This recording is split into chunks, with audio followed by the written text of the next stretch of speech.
이런 하나님의 말씀입니다. 신약성경 요한복음 10장 22절로 29절의 말씀입니다. 요한복음 10장 22절로 29절의 말씀입니다.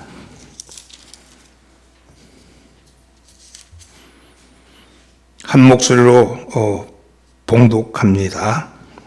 예루살렘의 수전절이 이르니 때는 겨울이라 예수께서 성전한 솔로몬 생각에 거하시니 유대인들이 에워싸고 이르되 당신이 언제까지나 우리 마음을 의욕하게 하려 하나이까 그리스도이면 밝히 말씀하소서 하니 예수께서 대답 말씀하시되 내가 너에게 말하였으되 믿지 아니하는도다.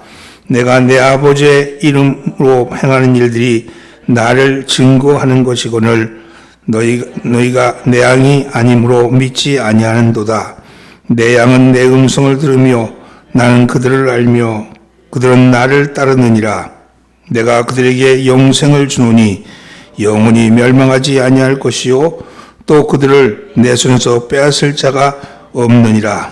그들을 주신 내 아버지는 만물보다 크심에 아무도 아버지 손에서 빼앗을 수 없느니라. 아멘. 할렐루야. 옆에 있는 사람 인사하시 잘 나오셨습니다. 앞뒤로 있는 사람 은혜 받읍시다.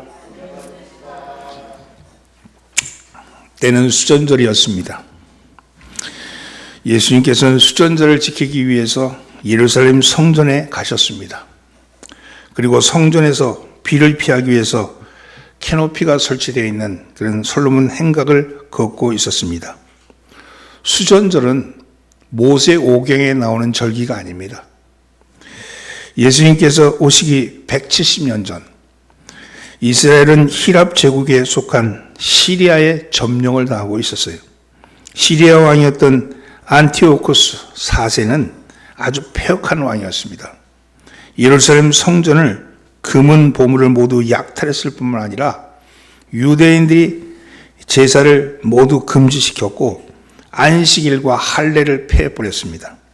이 법을 어기는 유대인은 사형에 처해버렸어요. 그러니까 예루살렘 성전은 헬라의 신전으로 만들어버렸습니다. 제단에는 유대인들이 금기시로 여기는 돼지를 죽여서 제사를 지냈고 그뿐만 아니라 군인들을 시켜서 지성소에 제우스의 동산을 세우도록 했습니다. 그리고 모든 유대인들은 제우스 신에게 절하도록 강요했습니다. 이건 유대인들에게는 참을 수 없는 모욕이었고 그런 신성모독이었습니다. 이러한 시리아의 안티오코스 4세의 식민정책에 반기를 들고 독립전쟁을 벌인 사람이 있어요. 그 사람이 마카비라는 사람입니다. 헬라주의의 반기를 들고 BC 167년에 시작한 이 마카비 전쟁은 3년 동안 계속되었습니다.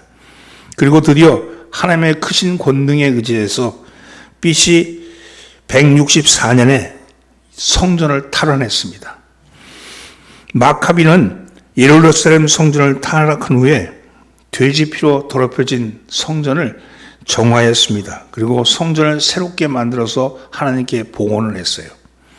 새로운 촛대를 만들어서 성소를 밝혔고 그리고 분향단을 피워서 향을 피웠습니다. 바로 새로이 성전이 봉헌한 이 날을 기념해서 유대력으로는 키스레불, 우리 달력으로는 12월 25일 그날을 명절로 지키도록 했는데 이 명절의 이름이 히브리어로는 하누카라 그럽니다. 우리말로는 수전절이라 그래요. 하나님의 전을 드린 날이라 해요. 그래서 지금도 유대인들은 이 하누카 절기를 지킵니다. 이 하누카라는 말은 빛의 절기라는 뜻이에요. 어둠에서 빛이 새롭게 왔다. 촛불을 등대를 새로 밝혀서 빛이 왔다. 성전이 밝아졌다. 그런 의미입니다. 헌신과 믿음과 희망과 영적인 빛을 새롭게 하는 절기가 바로 이 하누카 절기입니다. 유대인들은 지금도 이 하누카 절기를 큰 축제로 지키고 있어요. 우리 성탄절을 지키는 그 고무렵에 하누카 절기가 시작이 됩니다. 그래서 한우카 때는 서로 만나면 희망을 잃지 맙시다. 희망을 결코 잃지 맙시다. 그렇게 인사를 서로 나눕니다. 우리 주님도 바로 이 절기를 지키기 위해서 예루살렘에 올라오셨고 그 절기 즈음에서 장님의 눈을 뜨게 하셨어요. 그러면서 말씀하시기를 내가 세상의 빛이다. 이렇게 말씀하신 겁니다. 이 말씀, 내가 세상의 빛이다. 이 말씀을 듣는 사람들은 바로 이 한우카의 빛을 생각했을 겁니다. 왜냐하면 그 절기에 올라오셔서 내가 빛의 절기 속에 올라오셔서 내가 세상의 빛이다. 이렇게 말씀하셨으니까요. 그런데 수전절에 새롭게 밝힌 성전의 등불을 생각하면 하나님의 말씀, 예수님의 말씀이 더욱 실감나게 들리죠. 요한복음 8장 10절 나는 세상의 빛이니 나를 따르는 자는 어둠에 다니지 아니하고 생명의 빛을 얻으리라. 또 요한복음 9장 5절에 내가 세상에 있을 동안에는 세상의 빛이로다. 당신이 빛이라고 분명히 말씀하셨기 때문입니다. 그렇습니다. 예수님께서는 우리에게 영원한 생명을 주시기 위해서 오신 분이십니다. 곧 생명의 빛이십니다.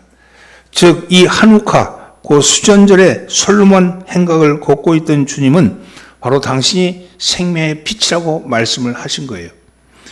이것을 기억하고 있었던 사람들이 찾아와서 묻습니다. 22절로 24절 말씀 함께 봉독합니다. 예루살렘의 수전절에 이르니 때는 겨울이라 예수께서 성전한 솔로몬 행각에서 거니시니 유대인들이 에워싸고 이르되 당신이 언제까지나 우리의 마음을 의욕하게 하려 하나이까 그리스도이면 밝히 말씀하소서 하니 주님이 솔로몬의 행각을 걷고 있는데 어디선가 유대인이 나타나서 주님 앞에 둘러싸고서 따지는 겁니다. 언제까지 우리의 마음을 미혹하게 할 것입니까? 이 말씀은 나는 세상의 빛이다 하신 말씀의 그 반항이죠. 그래서 당신이 정말 그리스도면 분명히 말씀하십시오. 분명히 당신이 그리스도면 말씀하십시오. 당신이 분명히 보여주십시오. 이렇게 와서 따지는 겁니다. 주님은 이런 험악한 상황에서도 분명히 말씀하셨어요. 너희가 내 말을 믿지 않는구나. 너희가 내가 하는 일을 믿지 않는구나. 그것은 내가 그리스도가 아니어서가 아니라 너희가 내 양이 아니기 때문에 그렇다. 그렇게 말씀하시는 거죠. 25절과 26절이 그 말씀입니다. 함께 읽어볼까요? 예수께서 대답하시되 내가 너에게 말하였을 때 믿지 아니하는도다. 내가 내 아버지의 이름으로 행하는 일들이 나를 증거하는 것이거늘 너희가 내 양이 아니므로 믿지 아니하는도다. 그렇습니다. 아무리 바른 말을 하여도 듣지 않는 사람들이 있습니다. 아무리 놀라운 일을 행하여도 믿지 않는 사람들이 있습니다. 그것은 그 말이 잘못되었거나 그 일이 잘못되었기 때문이 아니고 그것을 받아들이는 사람의 마음의 문제죠. 그들은 마음으로 예수를 그리스도로 받아들일 수 없었기 때문에 보기는 보아도 듣지 못하고 듣기는 들어도 듣지 못하는 구원의 자리로 들어올 수 없었습니다. 그들은 보고 싶은 것만 보고 듣고 싶은 것만 듣기 때문에 그렇습니다. 사람이 구원을 얻지 못하는 이유는 바로 여기에 있는 거거든요. 이 말씀은 내 양은 나를 안다고 하시는 겁니다. 그렇다면 어떤 사람이 주님의 양일까? 어떤 사람이 주님이 보여주신 것을 보고 어떤 사람이 주님이 듣고 싶은 것, 들려주신 이야기를 들을 수 있는 사람일까? 구원받은 사람이 그런 사람들이죠. 어떤 사람이 그런 구원받은 사람입니까? 그것은 요한복음 10장 14절에서 말씀합니다. 나는 선한 목자라. 나는 내 양을 알고 양도 나를 아는 것이 아버지께서 나를 아시고 내가 아버지를 아는 것과 같다. 이렇게 말씀하는 거예요. 그렇다면 어떤 사람이 목자 되시는 예수님의 양일까 하는 것이죠. 오늘 본문에서는 예수님이 아는 내 양에게는 세 가지 특징이 있는 것을 볼 수 있습니다. 주님의 양은 세 가지 특징이 있습니다. 첫째는요, 목자의 음성을 들을 줄 알아야 합니다. 그래서 목자의 음성을 들어야 합니다. 27절 말씀을 함께 봉독합니다. 내 양은 내 음성을 들으며 나는 그들을 알며 그들은 나를 따르느니라. 나는 내 양을 알고 내 양은 내 음성을 안다고 그래서 나를 따른다고 말씀하셨죠. 이 말씀은 주님의 양은 주님과 의사소통이 된다는 거예요. 그죠? 의사소통이란 게 뭡니까? 사람의 생각이나 감정이 서로 통하는 것을 의사소통이라 하고 흔히 커뮤니케이션이라고 말합니다. 즉 주님의 양은 주님의 생각이나 감정이 서로 통한다는 거예요. 특별히 나를 따른다고 말씀합니다. 그렇다면 하나님의 뜻이 무엇인지를 안다는 거죠. 근데 사람과 사람 사이의 의사소통을 할 때는 말로 하거나 몸짓으로 하거나 표정으로 하는데 하나님과 우리는 어떻게 의사소통을 할까요? 우리는 어떻게 하나님의 뜻을 알 수 있을까요? 우리 주님은 여러 가지 방법으로 우리와 당신의 의사를 전달한다고 말씀합니다. 그 중에 가장 자주 쓰는 방법은 느낌입니다. 느낌으로 하는 거예요. 느낌은 영혼의 언어다 하는 말이 있습니다. 우리는 말로 표현할 수 없지만 주님이 만지신 것을 느낌으로 하나님의 뜻을 알아차립니다. 기도하는데 내게 갑자기 강한 느낌이 와요. 하나님이 나를 만지시는구나 하는 그런 느낌이 있잖아요. 그러나 이것은 영적으로 민감한 사람에게 해당되는 얘기고 대다수의 사람들은 받아들이기 어려운 경우도 있고 알아차리기 어려울 때가 있습니다. 주님은 우리와 교류한 또 하나의 방법은 그 중에 하나가 생각입니다. 생각으로 우리와 의사소통을 하셔요. 생각은 영혼의 통로입니다. 마귀는 생각으로 역사하고 하나님도 생각으로 교통하십니다. 그런데 생각의 주체는 누구냐? 바로 나죠. 하나님이 생각하시는 게 아니라 내가 생각하는 거거든요. 어떻게 생각하느냐에 따라서 하나님과 교통할 수도 있고 마귀와 교통할 수도 있습니다. 그래서 바울은 로마서 12장 3절 말씀에 이렇게 말합니다. 오직 하나님께서 각 사람에게 나누어 주신 믿음의 분량대로 지혜롭게 생각하라. 믿음의 분량대로 지혜롭게 생각하라. 이렇게 말합니다. 그리고 우리 주님은 요한복음 14장 24절에도 이렇게 말합니다. 보혜사 곧 아버지께서 내 이름으로 보내실 성령 그가 너희에게 모든 것을 가르치시고 내가 너에게 말한 모든 것을 생각나게 하리라 하시면서 그러면서 말씀하시는요. 그래서 그 모든 것이 생각나게 될 것이다. 그러면서 성령이 오시면 너희의 생각을 주관하게 될 것이다. 이렇게 말씀합니다. 그렇습니다. 성령님은 우리에게 생각으로 하나님의 뜻을 전달하십니다.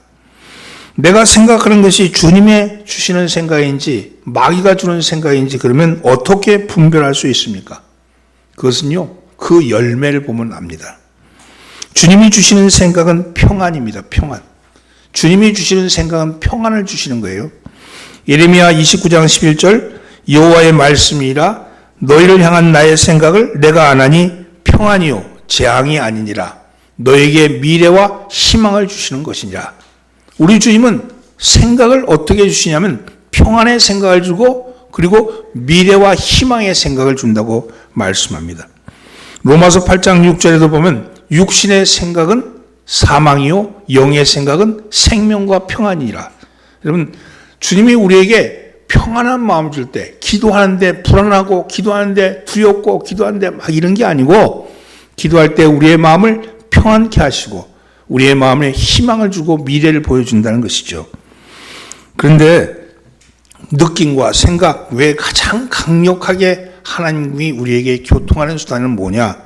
그것은 체험입니다. 체험. 실제로 하나님의 손길을 느끼는 것이죠. 병자가 일어나고 낙심한 자가 힘을 얻고 절망에서 희망을 받기는 그런 경험을 하는 겁니다. 도저히 내 힘으로 안 되는 상황의 일이 자연스럽게 해결되는 것을 볼 수 있는 것이죠. 내가 근심하고 걱정하면서 지난밤을 새우며 기도했는데 아침이 되니까 그 문제가 자연스럽게 해결되는 것을 맛보는 거예요. 이 체험이 가장 중요하고 강력한 힘이었죠. 자연스럽게 연결되는 체험을 통해서 하나님의 뜻을 전달하는 겁니다. 수많은 믿음의 선조들이 이 체험을 통해서 하나님의 뜻을 알아왔습니다. 그리고 이것은 오늘도 마찬가지입니다. 오늘도 주님은 느낌과 생각과 체험이라는 세 가지의 방법으로 우리에게 뜻을 전하십니다. 이것의 가장 근본적인 것은 말씀이에요. 말씀을 중심으로 해서 말씀을 읽으면서 느낌이 오고, 말씀을 통해서 생각이 오고, 말씀을 통해서 체험이 이루어지는 거거든요. 사랑하는 성도들은 지금도 하나님은 이 세 가지 방법으로 찾아오십니다. 그리고 당신이 택한 양들은 이 가운데 당신의 뜻을 알아차리고 뜻을 따른다고 말씀하는 거죠. 그런데 우리 안에 많은 느낌과 생각, 다양한 체험 가운데 어떤 것이 하나님의 뜻인지를 알 수 있을까? 그것은 간단합니다. 생각 가운데 가장 고귀한 생각, 느낌 가운데 가장 강렬한 느낌, 체험 가운데 가장 명확한 체험이 하나님의 뜻입니다. 그러면 어떤 것이 고귀한 생각일까요? 기쁨을 담은 생각입니다. 기쁨을 담은 생각. 어떤 느낌이 가장 강력한 느낌일까요? 사랑의 느낌입니다. 그리고 체험 가운데 가장 명확한 체험이 무엇일까요? 진실한 체험입니다. 가식이 아니라 진실한 체험이 그의 가장 강력한 체험이죠. 사랑하는 성도 여러분, 하나님의 음성, 내 양은 내 목소리를 알아듣는다. 내 음성을 알아듣는다고 말씀합니다. 사랑하는 성도 여러분, 주님의 음성을 따르십시오. 주님이 말씀을 통해서 오늘도 내게 느낌을 주시고 내게 생각을 주시고 내게 체험을 허락하신다면 나는 주의 양인 것을 확실히 알 수 있는 것이죠. 여러분, 주님의 양되심을 체험하시는 여러분 되기를 예수님으로 축원합니다. 두 번째는요, 성령의 인도하심을 따릅니다. 따라서 성령의 인도하심을 따릅니다. 하나님의 사람은요, 성령의 인도하심을 따릅니다. 그리고 그런 사람에게 영생을 주시겠다고 말씀합니다. 28절 말씀을 함께 상반절을 봉독합니다.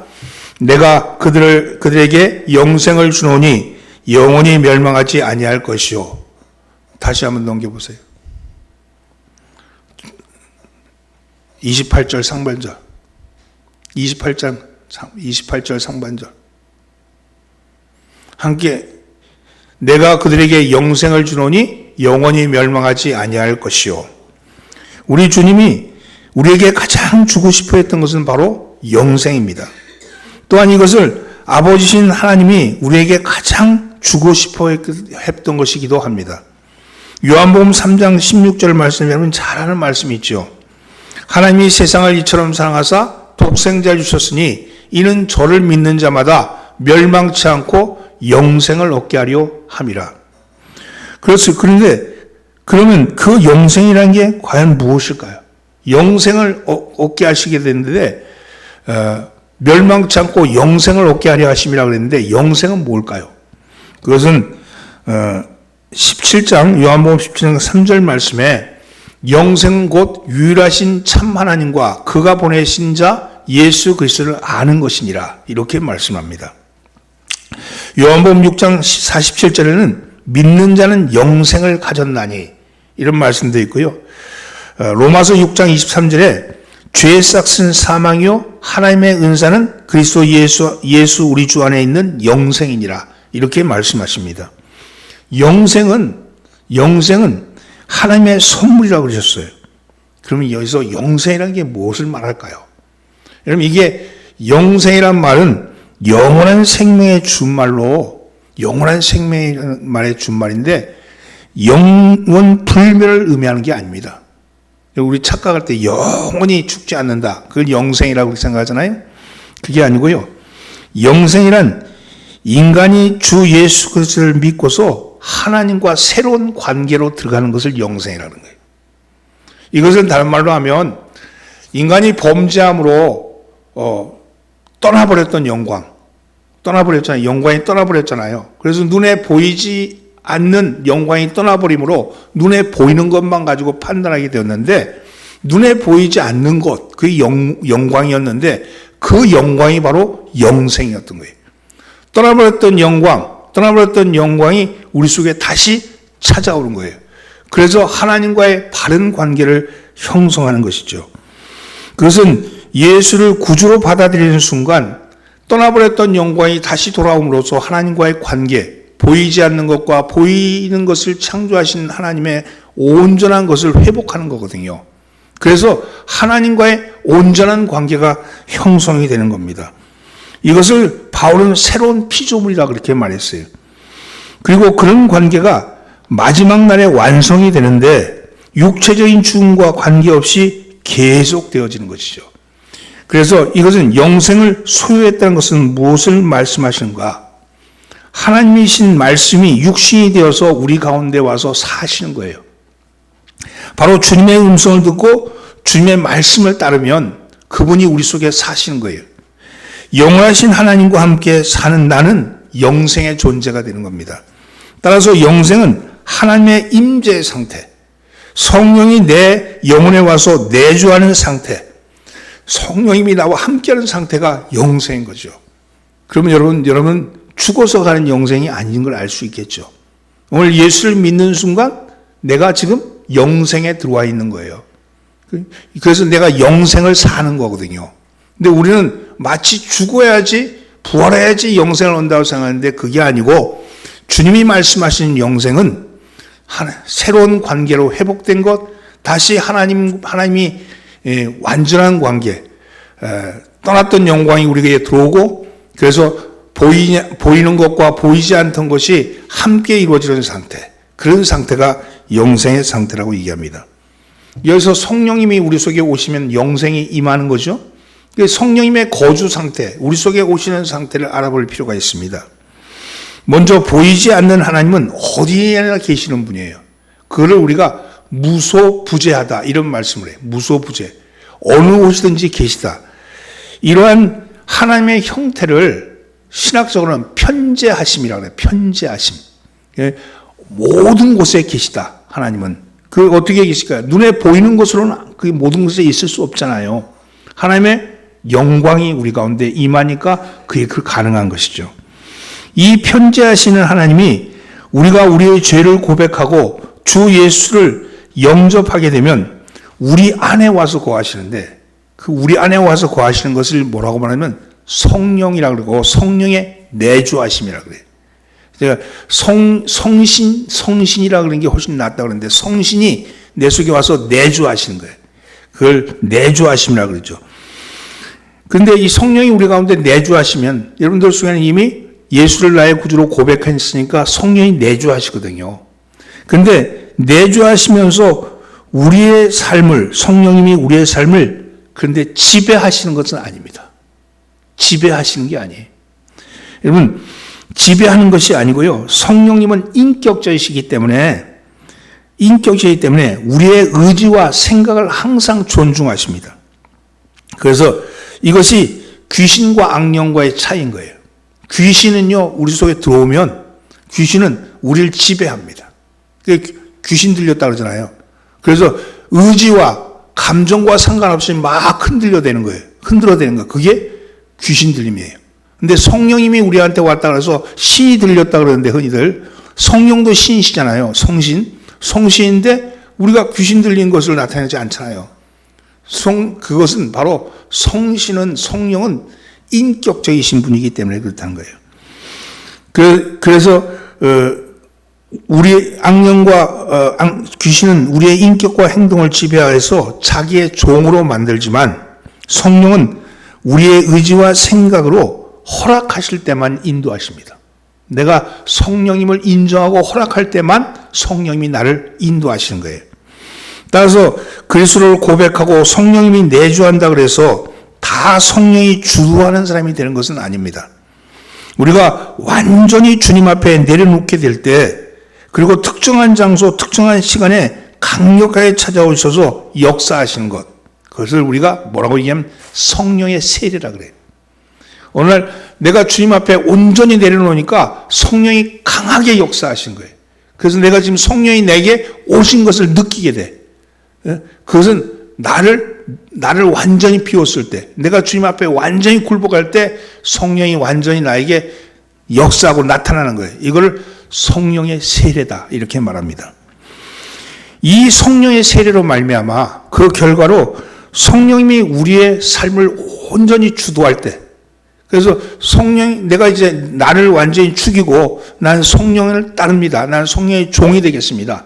난 성령의 온전히 이끌림받는 사람이 된다 할 때 그것을 뭐라 하냐면 성령의 충만이라고 그래요. 성령의 충만한 상태. 그러니까 여러분 이 용어를 잘 이해하시면 성령님이 그러신 분이구나 하는 것을 알 수 있는 것이죠. 사랑하는 성도들은 예수를 우리가 고백하면요, 제일 중요한 건요, 성령의 내주하심, 오늘 우리가 임재하심, 우리 가운데 와 계신 것은 분명합니다. 그런데 그 성령을 인정하고 그분께 자리를 내줄 때 그분이 일하기 시작하는 거예요. 그분이 나는 그분 일하지 마세요. 가만두세요. 엄마 그 집에 방 하나 들어가게 있어요. 이렇게 얘기하는데 그분이 스스로 나와서 일하지는 않는다는 거예요. 내가 그분에게 자리를 내주는 만큼 그분이 나에게 역사하는 것이죠. 사랑하는 성도분, 한 가지만 기억하십시오. 우리는 하나님을 이렇다 저렇다 판단하지만 하나님은 우리의 판단 너머에 계신 분입니다. 스스로 대신학자고 말하는 안토니 콜린스가 허름한 차림으로 교회에 온 그 농부에게 물었습니다. 아주 보니까 지지하게 생긴 농부 하나가 교회에 왔어요. 그 대신학자가, 그 콜린스라는 대신학자가 농부에게 물었어요. 당신의 하나님은 큰 하나님입니까? 작은 하나님입니까? 이렇게 물었어요. 그의 어투는 내가 하나님을 안다면 얼마나 알겠느냐 하는 그런 마음이 담겨 있는 그런 물음이었습니다. 농부는 그런 콜린스의 태도에 조금도 개의치 않고 대답했습니다. 하나님은 이 우주로도 그분을 다 채울 수 없이 크신 분이십니다. 그러나 하나님은 내 마음속에 있을 만큼 작은 분이시기도 하십니다. 이렇게 대답을 했대요. 콜린스는 배움이 없고 무식하다고 생각한 이 농부가 말한 이 말이 방대한 어떤 책으로도 만날 수 없는 그런 감동을 느꼈다 그래요. 그렇습니다. 우리 하나님은 우주로도 채울 수 없는 그런 큰 분이기도 하지만 이 작은 내 속에 담겨 있는 그 작은 분이시기도 하시다는 거예요. 이것은 교회를 출석하지 않는 어떤 신사가 교회에 다녀오는 아이에게 붙들고 말했습니다. 하나님이 어디 계신지 말해줄래? 그럼 내가 너한테 10,000원 줄게. 이렇게 말했대요. 이 불신자 아저씨는 그 아이를 놀리는 거죠. 그러자 이 말 듣는 어린아이가 이렇게 대답합니다. 아저씨, 하나님이 계시지 않은 곳을 가르쳐 주세요. 그럼 제가 10,000,000원 드릴게요. 그렇게 얘기했답니다. 여러분, 하나님을 아는 것, 영생을 아는 것은 세상의 지식이나 나이와 상관없습니다. 아무리 박사라 할지라도 하나님을 알 수 없고, 아무리 어린아이 같다 할지라도 하나님을 알 수 있는 것이죠. 그것은 성령의 임재하심이 있는가 없는가의 차이일 뿐입니다. 사랑하는 성도분, 그렇습니다. 여러분, 하나님이 우리 속에 와 계셔요. 그 와 계시다면 하나님의 음성을 들을 수 있어야 되겠죠. 음성을 듣는 가장 근본적인 그분이 인격이라는 것을 기억하세요. 그분도 인격이시라는 거예요. 그분에게 우리의 마음을 주는 만큼 그분도 우리에게 마음을 주시고 우리에게 지시하시고 가르쳐 주신다는 거예요. 여러분이 성령의 지시함을 못 받는다고 생각한다면 여러분의 자아가 너무 크지 않는가? 내 요구가, 내 목소리가 너무 크지 않는가를 살펴볼 필요가 있어요. 주님의 음성에 귀를 기울이려면 그만큼 내주는 만큼 그분이 내게 말씀하십니다. 오늘 사랑하는 성도는 성령의 음성을 들으시는 여러분 되기를 예수님을 축원합니다. 세 번째는요. 따라서 어떠한 상황에도 두려워하지 않습니다.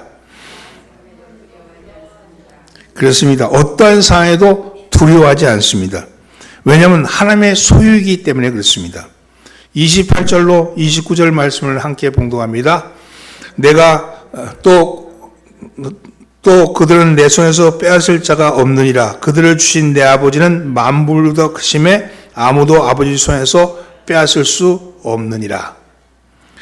여러분, 하나님은요, 하나님의 양은 빼앗기지 않습니다. 두려워하지 마십시오. 여러분, 염려하지 마시기 바랍니다. 승리의식을 가지셔야 돼요. 빌립보서 4장 13절 말씀에 내게 능력 주시는 자 안에서 내가 모든 것을 할 수 있느니라 이렇게 말씀합니다. 하나님의 택함 받은 양들은 어떠한 형편에 처해도 결단코 절망하지 않습니다. 고린도후서 4장 8절로 11절 말씀에 우리가 사방으로 우요쌈을 당해도 쌓이지 아니하며 답답한 일을 당해도 낙심치 아니하며 박해를 받아도 버림받지 아니하며 거꾸로 트림을 당해도 망하지 아니한다. 이렇게 말씀하세요. 왜 그렇습니까? 그것은 우리가 하나님의 소유이기 때문에 그렇습니다. 우리가 하나님의 소유이기 때문이다. 베드로 사도는 성도들 향해서 말하기를 너희는 택하신 족속이요 왕같은 제사장이요 거룩한 나라요 그의 소유한 백성이니 이는 너희를 어두운 데서 불러내어 그의 기이한 빛에 들어가게 하시니에 아름다운 덕을 선포하게 하려 하심이니라. 우리를 향해서 너희는 택하신 족속이고 왕같은 제사장이고 거룩한 나라고 그의 소유한 백성이다. 그것은 왜 그러냐면 너희를 어두운 데 불러내서 그의 기이한 빛으로 들어가게 하신 이에 아름다운 덕을 선포하기 위해서 그렇다. 그러니까 너희를 그렇게 만든 것은 아름다운 덕을 선포하기 위해서도 그렇게 하신 것이다. 이렇게 말씀하시죠. 교회에는요, 가끔 유사양이 생깁니다.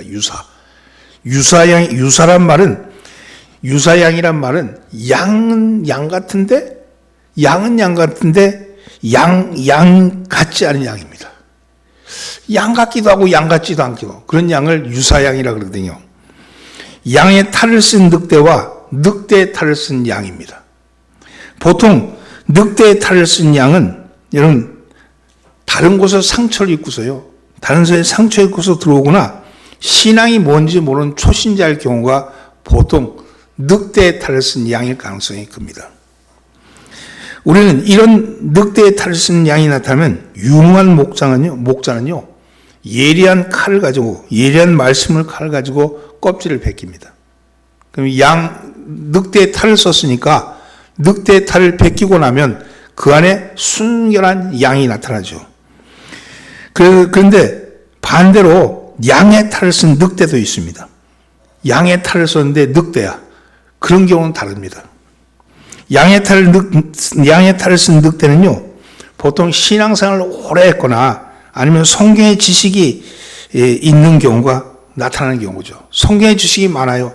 그럴 경우에 나타나는 현상입니다. 이런 경우에는요, 말씀의 칼을 들여댔다가는 자칫 잘못하면 양의 탈 속에 감춰져 있는 늑대가 나타나서 너나 잘하세요. 이렇게 말할 경우가 많이 있어요. 그러니까 양의 탈을 벗기는데 늑대가 나타나 버리는 거예요. 그러니까 그런 경우에는 절대로 칼을 들어서 그 양의 탈을 벗기려고 들면 안 됩니다. 이럴 경우에는 귀에다 대고 너는 양이다. 계속 말해줘야 돼요. 그래서 스스로가 난 양이는 것처럼 양의 탈을 쓴 늑대 안에 늑대가 변화되어서 양으로 되는 역사가 나타난다는 거예요.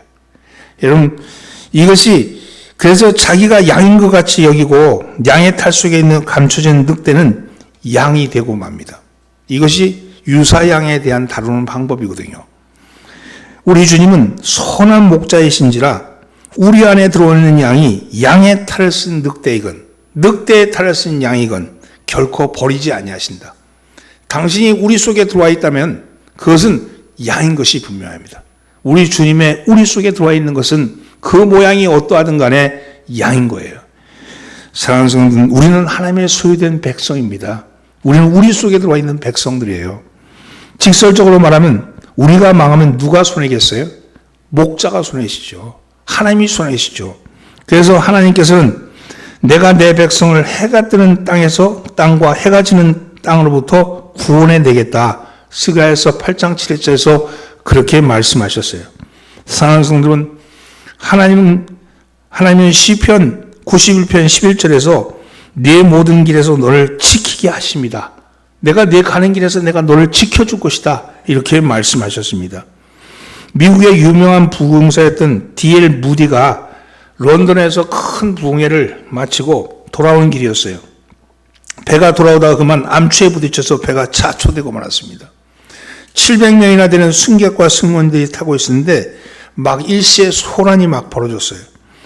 그 아들이 밑에 선시에서 내려와서 아버지에게 문을 두드리면서 말합니다. 지금 배가 암초에 부딪혀서 지금 침몰하고 있습니다. 그렇게 얘기를 했어요. 그때 무디는요, 시편 91편을 읽고 네 모든 길에서 너를 지키신다 하는 말씀을 읽었습니다. 그리고는 올라가서는 우왕좌왕하는, 그래서 불안에 떨고 있는 저들에게 말씀을 선포합니다. 시편 91편 9절로 11절 말씀이 이러합니다. 내가 말하기를 여호와는 나의 피난처시라 하고 지존자를 너의 거처로 삼았으므로 화가 내게 미치지 못하며 재앙이 내 장막에 가까이 오지 못하리니 그가 너를 위하여 천사를 명령하사 네 모든 길에서 너를 지키게 하심이라. 이렇게 간절히 그렇게 말씀 읽고는 합심해서 기도했습니다. 기도가 끝난 다음에 무디가 이렇게 말합니다. 우리의 생명은 하나님의 손에 달렸습니다. 하나님께 맡기고 여러분 평안히 선실로 내려가시기 바랍니다. 그리고 쉬십시오. 하나님이 일하십니다. 이제 우리의 힘으로 할 수 있는 것은 없습니다. 이렇게 선언했습니다. 그날 밤 방에 들어가서 편안히 잠을 자는 사람은 무디 한 사람밖에 없었어요. 무디가 잠에서 깨어나자 선원들이 구조선이 와서 다 구조선이 왔다고 얘기해 주었습니다. 여러분 그렇습니다. 우리는 하나님의 소유입니다. 죽으나 사나 하나님의 소유예요.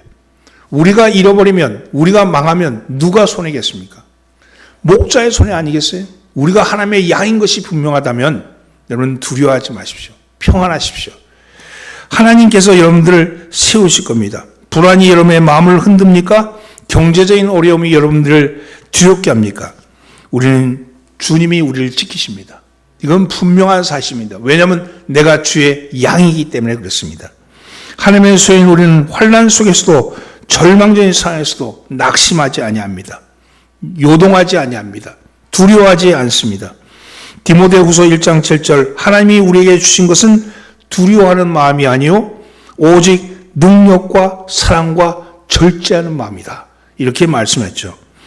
사랑하는 성도는 여러분과 저는요 하나님의 택하신 양들입니다. 우리는 한 우리에 들어와 있는 하나님의 양인 거예요. 우리의 모습이 어떠하든 우리의 모양이 어떠하든 내가 하나님 보실 때 난 하나님의 뜻을 잘 몰라 이런다 할지라도 하나님은 당시에 우리를 불러 모으셨고 우리를 통해서 하나님의 역사를 만들어 가신다고 말씀합니다. 여러분이 하나님의 소유인 것을 아시고 말씀의 능력으로 무장하고 절제하는 마음으로 무장해서 요동하지 말고 흔들지 말고 두려움 없이 이 땅을 살아가시길 여러분 예수님은 축원합니다. 말씀을 정리합니다. 예수님이 내 양이라고 말씀하는 사람은 어떤 사람일까요? 우리 주님의 양은 주님과 교통하는 사람입니다. 말씀을 통해서 말씀이 근간이 되어서 느낌으로 생각으로 그리고 체험을 통해서 하나님과 교통하는 사람이에요.